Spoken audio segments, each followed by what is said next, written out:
Listo, adelante. Hola, buenas tardes. Mi nombre es Ana Isabel Flores Piñera. El día de hoy vamos a ver enfermedad por reflujo gastroesofágico. Como agenda vamos a ver la definición, epidemiología, clasificación, fisiopatología, cuadro clínico, diagnóstico y como tal tratamiento. Una de las definiciones que vamos a tener es dada por Montreal. En esta participaron alrededor de 44 especialistas o 44 expertos de más de 18 países, donde definió la enfermedad como reflujo, de reflujo gastroesofágico, como una condición en la que existía reflujo de contenido gástrico, pero además derivaba en síntomas y complicaciones que afectaban el bienestar del paciente. Manifestaciones tanto esofágicas como extraesofágicas, siendo las principales o las piedras angulares la presencia de pirosis y regurgitación.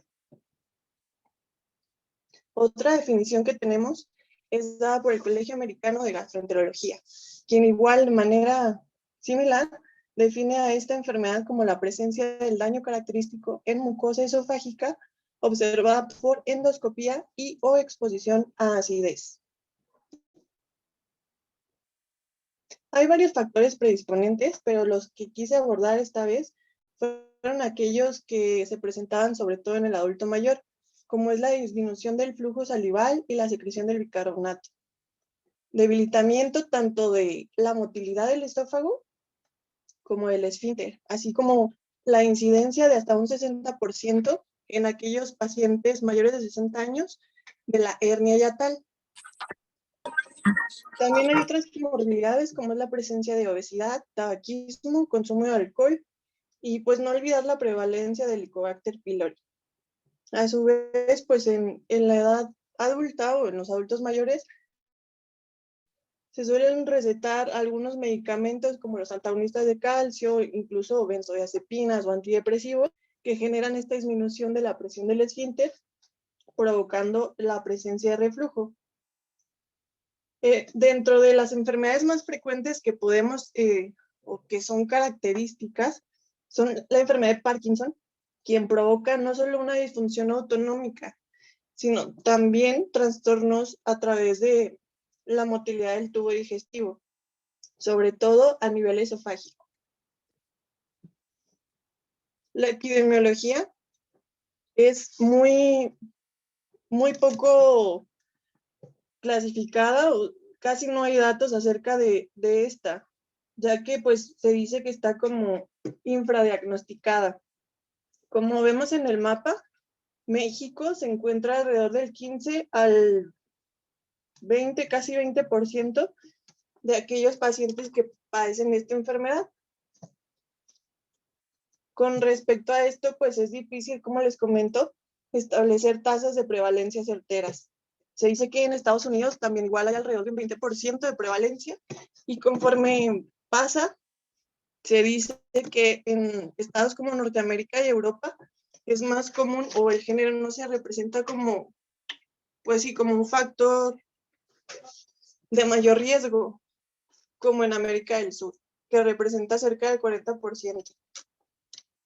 Claro está que los hombres de mayor edad tienden a presentar más presencia de complicaciones, como es la presencia de esofagitis, el esófago de Barrett o el adenocarcinoma. Hay otros factores ambientales asociados, como es la obesidad, ya que genera un aumento de la presión intragástrica, producción de citoquina inflamatoria. Sobre todo se dice que no es tanto el índice de masa corporal aumentado, sino la obesidad central.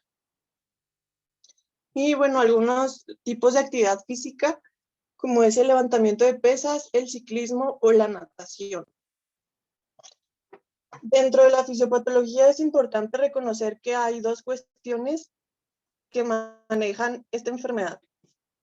Uno son los factores protectores, como son las barreras antirreflujo, el aclaramiento esofágico, la resistencia tisular, o aquellos que son factores agresores, la acidez gástrica, el volumen ácido y el contenido duodenal. Dentro de las barreras antirreflujo que tenemos, el principal o el más mencionado es el esfínter esofágico inferior, que se dice que una presión normal va de 10 a 30 milímetros de mercurio. La cruda diafragmática, que esta va a producir una compresión extrínseca, el ligamento frenoesofágico, que va a envolver al esófago en su paso a la cavidad abdominal, y por último, el ángulo de His, que va a generar un efecto de válvula. Hay algo que sucede que se llama la relajación transitoria del esfínter esofágico inferior, que es básicamente un mecanismo más frecuente, o bueno, se puede presentar en aquellos pacientes que no tienen la enfermedad. Se dice que va del 40 al 60%, pero en aquellos que ya tienen la enfermedad como tal del reflujo, va del 50 al 80%. Este es independiente de la deglución y suele durar más de 10 segundos. A diferencia de este, está la relajación debido a la deglución. Este es un periodo más breve que va de 5 a 10 segundos. Son mecanismos que se deben a un peristaltismo defectuoso o incompleto y produce del 5 al 10% de los episodios de reflujo. Es más frecuente encontrarlo en aquellos pacientes que tienen hernia hiatal. Hay algo que se considera como un esfínter hipopresivo. Si ya dijimos que la presión normal va del 10 al 30, pues el reflujo se espera que suceda cuando esta presión a nivel del esfínter está debajo de 5. Aunque eso no descarta que una presión más alta pueda o se pueda evitar la presencia de este reflujo. Se da en el 25% o se encuentra en el 25% de aquellos pacientes que tienen esofagitis severa. La hernia hiatal, como ya mencionamos, va de 60 a 60, ¿no? 60 años, 60%. Se da sobre todo en aquellos pacientes este tipo de reflujo, cuando existe una hernia arriba de 3 centímetros. Realmente no hay una etiología muy clara acerca de cómo es que sucede, pero sí hay relación debido a la distensión gástrica. Hay algo muy interesante que se le llama el bolsillo ácido. Este se postula como una reserva de reflujo ácido que está durante los alimentos y posterior a ello, alrededor de 90 minutos, donde en pacientes que tienen la enfermedad pues se presenta de manera con mayor tiempo, lo que genera que esté más expuesto el esófago a este tipo al ácido. Como resumen, en esta imagen podemos encontrar diferentes situaciones que nos pueden provocar como tal la enfermedad. Uno, pues, es definir la característica del reflujo, si es ácido o no ácido biliar gástrico, o si se da a nivel proximal, como lo del bolsillo. Si realmente nuestro paciente tiene las barreras adecuadas, la presencia de la mucosa esté bien integrada o esté íntegra, vaya, o si tenemos una sensibilidad disminuida, como pasa en el adulto mayor. Algo que debemos destacar es que el aclaramiento ácido del esófago va a ser el segundo mecanismo que ayuda para la protección. ¿Por qué? Porque hay dos tipos de aclaramiento. Uno es el que es relacionado al bolo y el otro al ácido en sí. Esta va a ser suscitada básicamente por la peristalsis primaria que existe debido a las degluciones, la cual es la más efectiva, y posteriormente a la activación por medio del gástrico. Se dice que incluso aunque el paciente esté en pie, seguimos en pie o recostado, este aclaramiento siempre va a existir. Otro de los mecanismos que tenemos, como lo mencioné al principio, es la resistencia tisular, que básicamente se enfoca en ver cómo está establecido el área epitelial de nuestro esófago. Puede ser una situación preepitelial, epitelial o una postepitelial. Esta teoría o este mecanismo, mejor dicho, de defensa es que al momento de que existe una dispersión o una dilatación de los espacios intracelulares, cuando ya existe la entrada de estos hidrogeniones debido al ácido, disminuyen este espacio que permite la adecuada protección. se dice que si se lleva un tratamiento por bomba inhibidora de protones de 3 a 6 meses, este espacio puede llegar de nuevo a la normalidad. Los factores gástricos más representativos, pues es la secreción ácida gástrica, que como ya sabemos, Helicobacter pylori, con su cepa A positivo, tiene el potencial de aumentar o disminuir la acidez gástrica, acorde al lugar donde predomina la infección. Y el vaciamiento gástrico, pues como vemos, está alterado en embarazadas, en diabéticos y como les mencioné, pues en pacientes ya que tienen una disautonomía. Dependiendo de dónde encontremos la localización de Helicobacter, es lo que se va a representar. Si se presenta o si el Helicobacter pylori está adecuado o insertado en el cuerpo, genera una disminución de secreción ácida, generando una gastritis atrófica.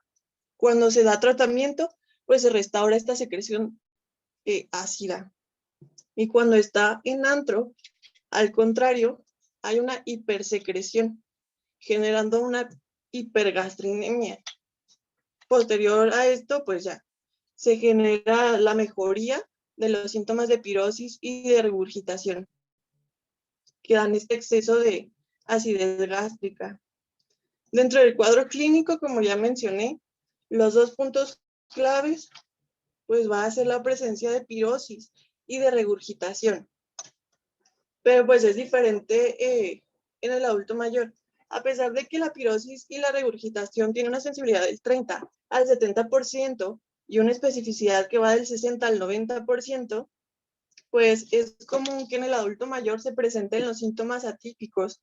Y esto es más que nada por la disminución de la sensibilidad visceral del esófago con la edad, lo que hace que se retarde el diagnóstico.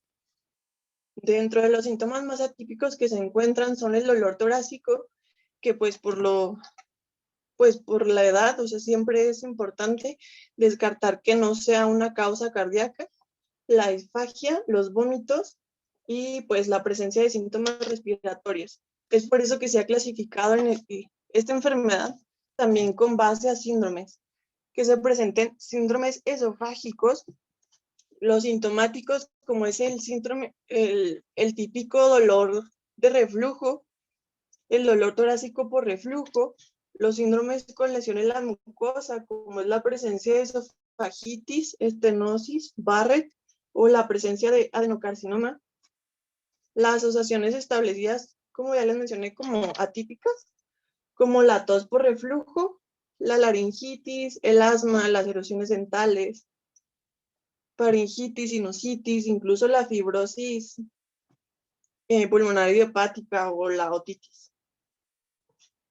Con respecto a la prevalencia que existe de la sintomatología, podemos ver en esta imagen, es un cuestionario que se hizo del SIGAME, un estudio epidemiológico que se hizo a partir de los criterios de Roma, donde se identificó que dentro de las principales de los principales países o regiones donde se encontraba la prevalencia de estos dos síntomas, era México de alrededor, o sea, del 19.6% hasta el 40%, y que incluso llegaban a presentar esta sintomatología varias veces al mes.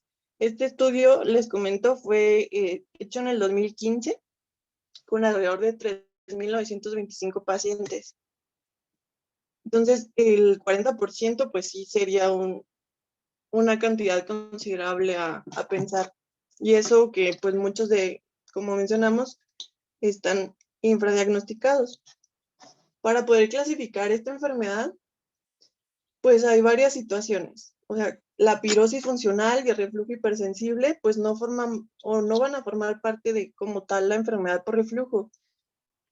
Es por eso que se ha clasificado enfermedad por reflujo no erosiva, que va del 60 al 70% de los casos, la erosiva, el 30%, y la presencia de esófago de Barrett. La no erosiva, según la clasificación de Montreal, son aquellos síntomas asociados a reflujo sin evidencia endoscópica de rupturas en la mucosa. Igual, Bevi lo clasifica como una ausencia de erosiones en la mucosa. Entonces, queda claro que rara vez progresa esofagitis erosiva, un grado A o un B. Solo el 10% de estos. La clasificación de la esofagitis erosiva se va a definir como la presencia de ruptura visible en la mucosa de esófago distal. Y es cuando se utiliza la clasificación de Los Ángeles para poder determinar esta severidad. En el 2017, como se mencionó, los grados A y B no van a ser concluyentes para una enfermedad por reflujo, ya que pues depende mucho la variabilidad debido a al interobservador en la endoscopía. Esta es la clasificación de Los Ángeles, que básicamente va a definir los grados de esofagitis que existe. En el grado A existe una o más lesiones de la mucosa menores a 5 milímetros que se extienden entre las crestas de los pliegues mucosos. El grado B, una o más lesiones mayores a 5 milímetros. Grado C, una o más, pero que ocupan alrededor del 75% de la circunferencia esofágica. Y ya el grado D es cuando ocupan más del 75%.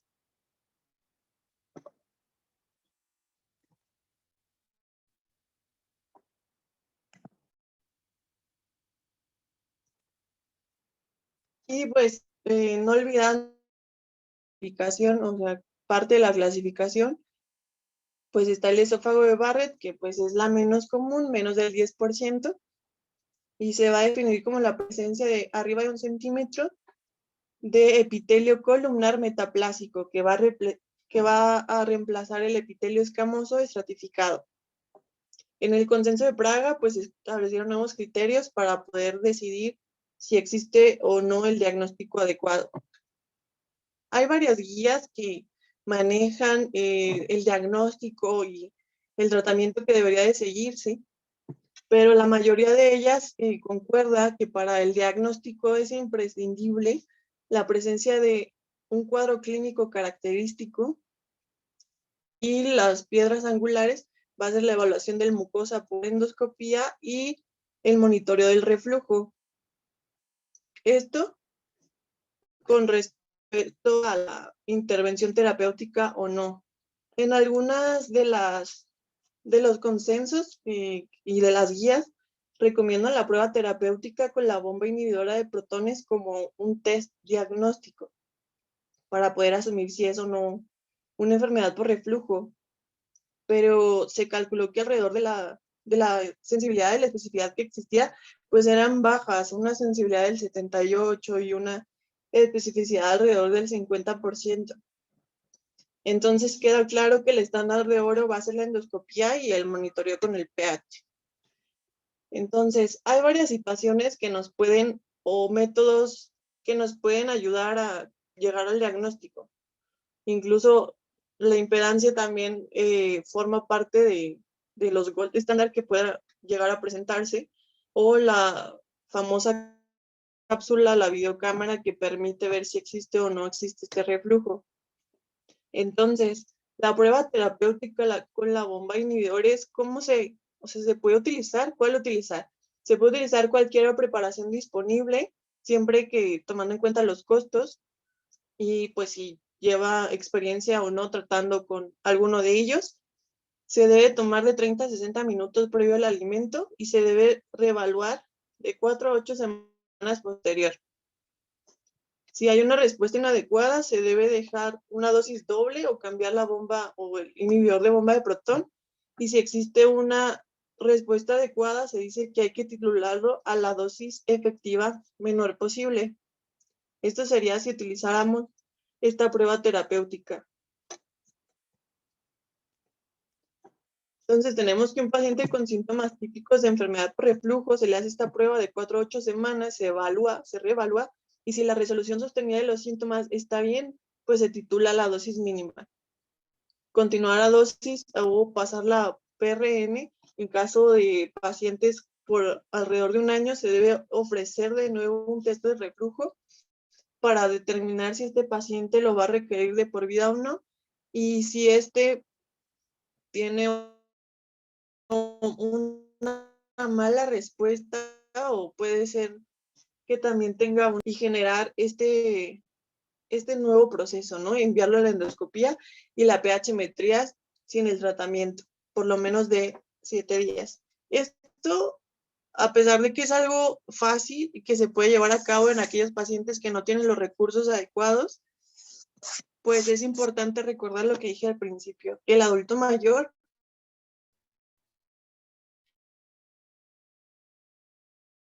es quien tiene el mayor porcentaje de complicaciones. Tiene síntomas atípicos. Entonces sería diferente o sería difícil.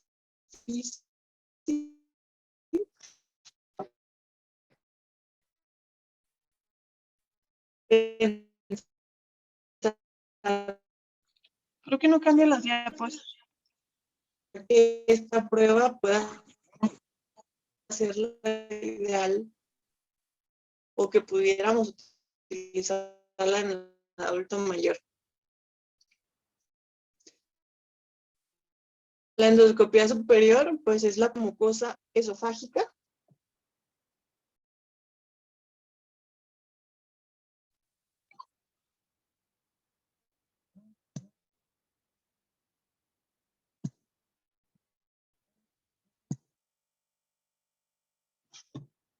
Ahí ya se ve.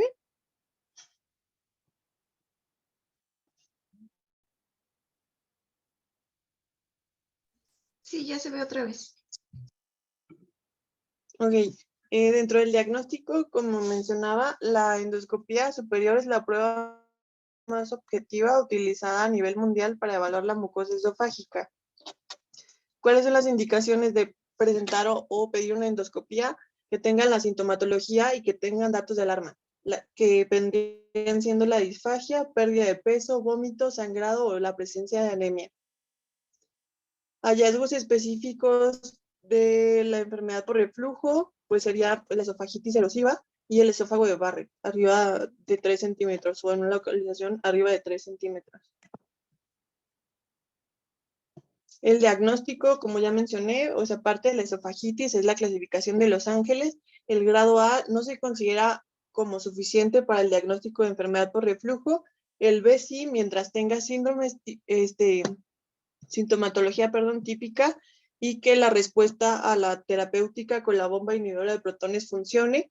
Un grado C siempre es diagnóstico de enfermedad por reflujo y un grado D igual también se considera como ya una presentación severa. Dentro del seguimiento con la endoscopía, pues es importante recordar que debe de realizarse una nueva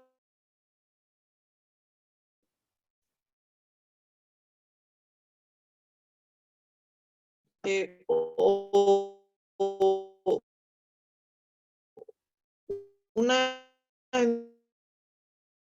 endoscopía posterior a las dos, que una esofagitis erosiva grado C se haya curado con, entre comillas, esta bomba inhibidora de protones. Seguimiento para el esófago de Barrett y pues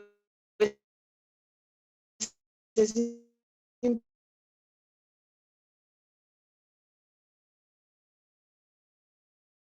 recordar que también facilita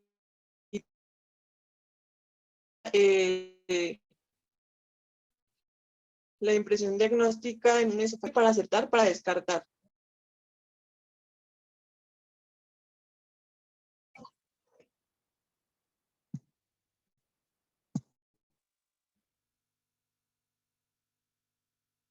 Perdón, no sé por qué se está cortando tanto, ¿eh? Se sale solo. Creo que es el internet. Volveré a repetir esto. Y con respecto a la endoscopía, es importante recordar que se debe de dar un seguimiento de 2 a 4 semanas después de un tratamiento con bomba inhibidora de protones. Recordar que si es una clasificación C o D, debe llevar seguimiento, sobre todo para ver si se mejoró con esta bomba. para descartar una esofagitis eosinofílica más que para aceptarla, es para descartar la toma de biopsias en lesiones sospechosas, esofagitis eosinofílica y la presencia de Barrett. El esofagograma no se recomienda como un único test para este diagnóstico, tiene poca sensibilidad y especificidad en comparación con la pH-metría y pues son maniobras provocativas a través del sifonaje. La maniobra esofágica, la manometría esofágica se utiliza para evaluar anormalidades de la motilidad asociadas a la enfermedad por reflujo. No se debe utilizar tampoco como único método.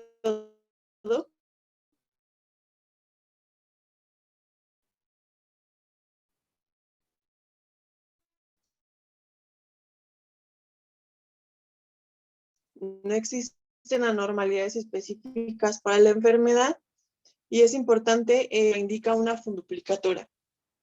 El diagnóstico debido o monitoreo a través de la pH-metría permite evaluar la exposición ácida del esófago. Está indicado en aquellos pacientes con sospecha de enfermedad por reflujo, pero sin evidencia objetiva de la endoscopía. Se debe de realizar 7 días posterior a la suspensión de la bomba inhibidora de protones. Y los principales métodos pues, son la cápsula de telemetría inalámbrica, que es la famosa cápsula de Bravo. También pues hay de la marca Medtronic. Y el catéter transnasal. Entonces, es lo mismo. Si vemos o no vemos debido a la bomba inhibidora de protones, si este paciente creo que se le haga la endoscopía para descartar que tenga una enfermedad por reflujo gastroesofágico. Si encontramos que esa, solo se monitorea. Y hay que considerar otras causas de reflujo. El tratamiento, dentro de los principales objetivos, es la resolución de los síntomas, aliviar la inflamación esofágica, mantener el alivio de los síntomas y mejorar la calidad de vida. La bomba inhibidora es la piedra angular del tratamiento. Hay, claro que sí, tasas de falla terapéutica, como es en la esofagitis erosiva, en la enfermedad por no reflujo y síntomas refractarios que van alrededor del 40%. Dentro del tratamiento no farmacológico, pues es evitar alimentos desencadenantes, que exista un índice de masa corporal debajo de 25, evitar la comida o la ingesta de 2 a 3 horas previas a dormir, evitar el tabaco, elevación de la cabecera para disminuir los síntomas nocturnos, se dice que de 10 a 15 centímetros. Es importante recordar que dentro de la terapéutica hay muchas situaciones que se quieren utilizar o a pesar de que ya no están como tal indicadas. Ya vemos que la bomba inhibidora de protones es la ideal, pero hay medicamentos como la cimetidina, la famotidina, que igual a veces se siguen recetando, no favorecen no favorecen su uso, generan taquifilaxia después de un mes de su uso. En el adulto mayor, pues causan alteración del estatus mental, principalmente en pacientes con disfunción renal o hepática. Con respecto a los alginatos, es importante describir que esto funciona a través de un gel que se precipita formando una porción que flota en el contenido gástrico, evitando o creando esta barrera mecánica que desplaza el ácido postprandial. La formación de esta pues va a generar o evitar que pase el ácido del estómago hacia el esófago. Los procinéticos, como la metoclopramida, que son de los principales representantes de estos, pues van a incrementar la presión del esfínter, aumentando el vaciamiento gástrico y la peristalsis, o también la procaloprida, que también va a mejorar el vaciamiento gástrico y la exposición al ácido del esófago. Entonces, ¿por qué no damos estos medicamentos? Pues se han asociado múltiples efectos secundarios como temblor muscular, espasmos, confusión, diskinesias, taquicardia, pues que generan o provocan sintomatología inadecuada en el adulto mayor. Tenemos el baclofeno, que también es uno de los medicamentos, es un GABA agonista que básicamente relaja de manera transitoria el esfínter esofágico y bueno, va a disminuir los eventos postprandiales de flujo ácido y no ácido. Se pueden hacer pruebas terapéuticas y se puede complementar con la bomba inhibidora de protones, pero generan efectos colaterales como somnolencia, mareo y constipación. La bomba inhibidora de protones, pues es el medicamento oro en esta enfermedad. Básicamente ayudan, o todos poseen la efectividad similar a la dosis estándar, generan o alteración metabolizadora rápida lenta en mutaciones genéticas. Y bueno, el primero es omeprazol, es el primer isómero que se describe. Incluso hay ya medicamentos que tienen omeprazol más bicarbonato de sodio. Sus efectos adversos son raros, pero pues en nuestra población suele ser más frecuente. Náusea, diarrea, dolor de cabeza, insomnio y anafilaxia. Aquí hay varias bombas de representantes de la bomba inhibidora de protones, que va dosis estándar, la dosis doble que debería de utilizarse o la dosis dividida que podría utilizarse según la que esperemos. Hay los convencionales como el omeprazol, lansoprazol, rabeprazol, panto y esomeprazol, y aquellos que tienen una liberación dual retardada, o aquellos que, como este medicamento, como el omeprazol más el bicarbonato, que tiene una liberación inmediata. Dentro de las recomendaciones para su uso, pues es administrarlo de 30 a 60 minutos antes de los alimentos para el control de los síntomas, mantener la mínima dosis que requiere el paciente a largo plazo, intentarlo suspender solo si existe la demanda debido a la sintomatología. Se recomienda que exista cambio de un inhibidor de bomba de protones a otro. Es importante destacar que hay un uso indefinido para aquellos pacientes que están clasificados con una esofagitis grado C o D, y no se recomienda en aquellos pacientes que tienen síntomas extraesofágicos. No existe un régimen preferido para reducción de dosis o suspensión definitiva. La estrategia de uso a demanda o de otros agentes antiácidos, y pues claro, existe algo que se genera o que se llama el rebote de hipersecreción ácida. Esto está relacionado a que durante el consumo de la bomba inhibidora de protones, la secreción de ácido gástrico permanece contenido, pero al momento de ser descontinuado, el potencial de esta producción de ácido a través de las células parietales va a derivar en la producción del síndrome gastrointestinal, o sea, va a generar una regresión de hiperproliferación de células parietales que van a aumentar la acidez. Efectos a largo plazo, pues la enfermedad por lesión renal aguda, infecciones por Clostridium difficile, deficiencia de vitamina B, hipomagnesemia, neumonías, demencias, eventos cardiovasculares, hipocalcemia, osteoporosis, malignidad gastrointestinal. ¿Cuáles son las indicaciones definitivas para el uso a largo plazo, o sea, arriba de 8 semanas? El Barrett, esofagitis COD, estenosis esofágica por enfermedad de reflujo, síndrome de Solinger-Ellison, esofagitis eosinofílica, gastroprotección en aquellos pacientes con elevado riesgo de sangrado, prevención de la progresión de fibrosis pulmonar idiopática.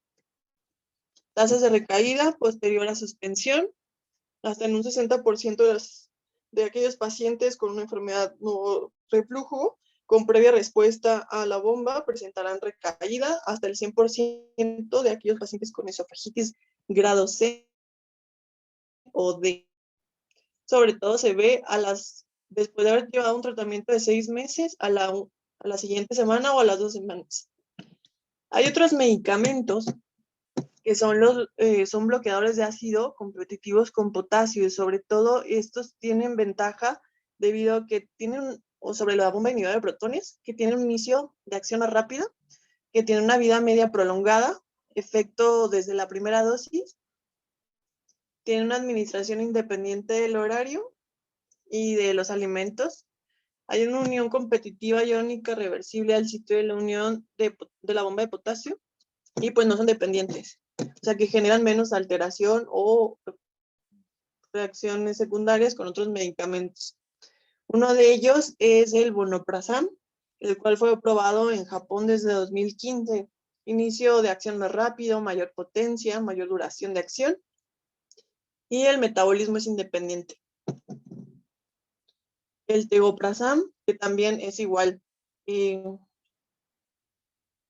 descubierto o presentado en Japón, que tiene tasas similares de curación para la esofagitis comparado con el esomeprazol. Se mantiene un pH arriba de 4, y el linaprazan.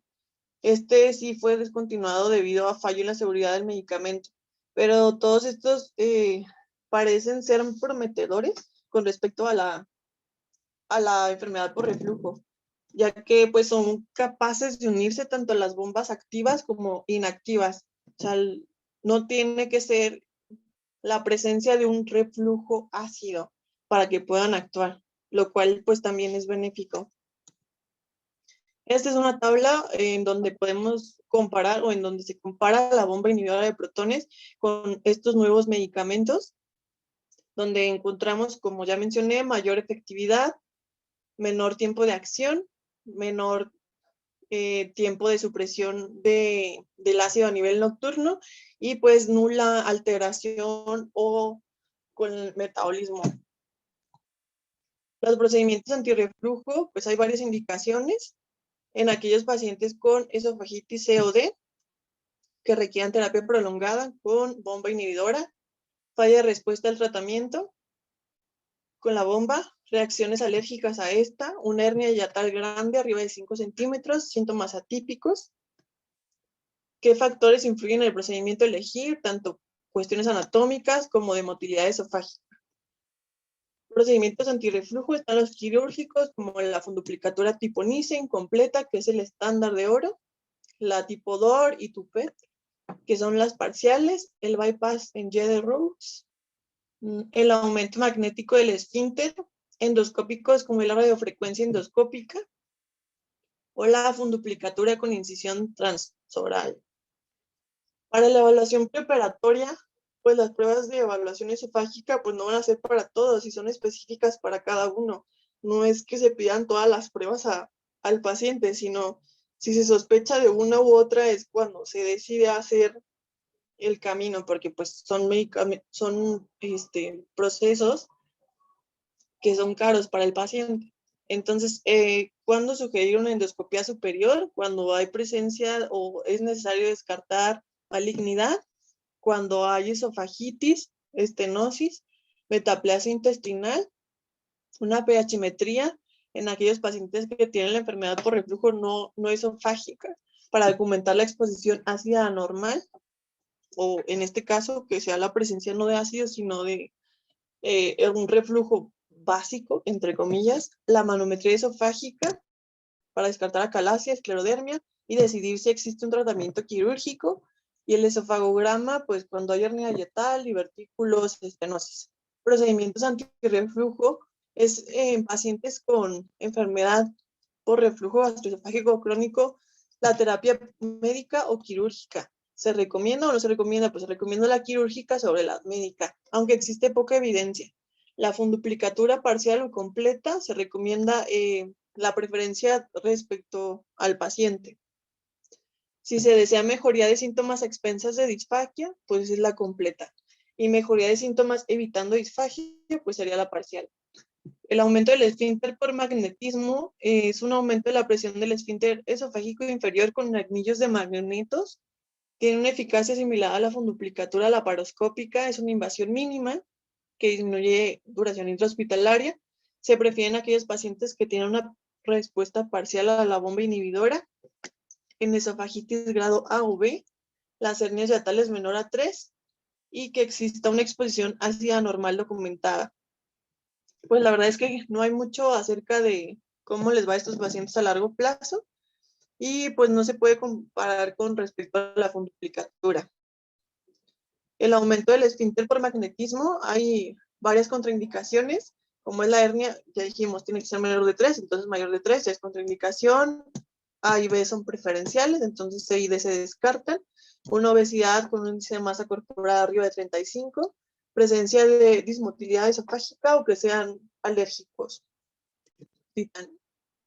La radiofrecuencia es básicamente la liberación a nivel de radiofrecuencia del esfínter esofágico y el cardias.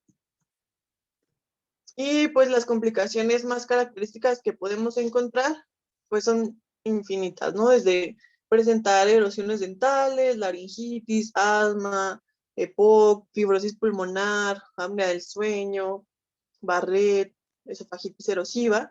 Y algo importante que no hay que olvidar es la presencia o cuándo decir que es una enfermedad por reflujo refractaria. La definición más aceptada es la presencia de pirosis y regurgitación persistente a pesar de 8 semanas de terapia con la bomba a doble dosis y que la esté tomando de manera adecuada, o sea, de 30 a 60 minutos antes del desayuno y la cena. Arriba del 40% de los pacientes tratados con la bomba reportan síntomas persistentes negativos. Entonces es importante optimizar la terapia, generar o presentar una endoscopia superior o presentar o llevar a cabo al paciente una pHmetría, dependiendo de lo que estemos sospechando, manometría o que de plano se vaya hacia la cirugía. Los, respecto a la pirosis refractaria tratamiento, los 5 probables mecanismos, pues es que no se haya normalizado la exposición esofágica a la bomba, que existe una hipersensibilidad al reflujo, esofagitis eosinofílica, que haya presencia de acalasia o que sea pues un dolor torácico de origen cardíaco. Pirosis funcional.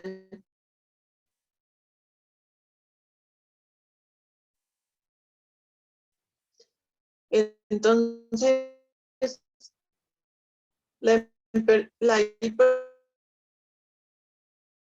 hipersensibilidad al reflujo, pues va a ser una exposición, pues a la alta frecuencia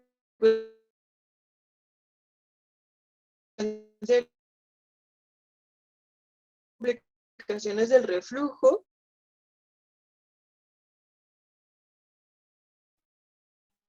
como la esofagitis, el bar, la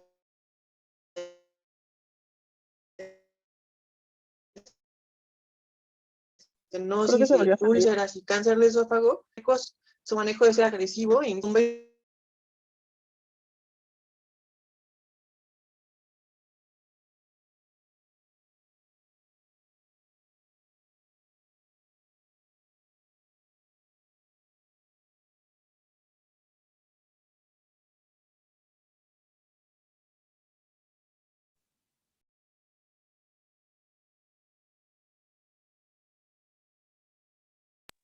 ¿Qué pasó?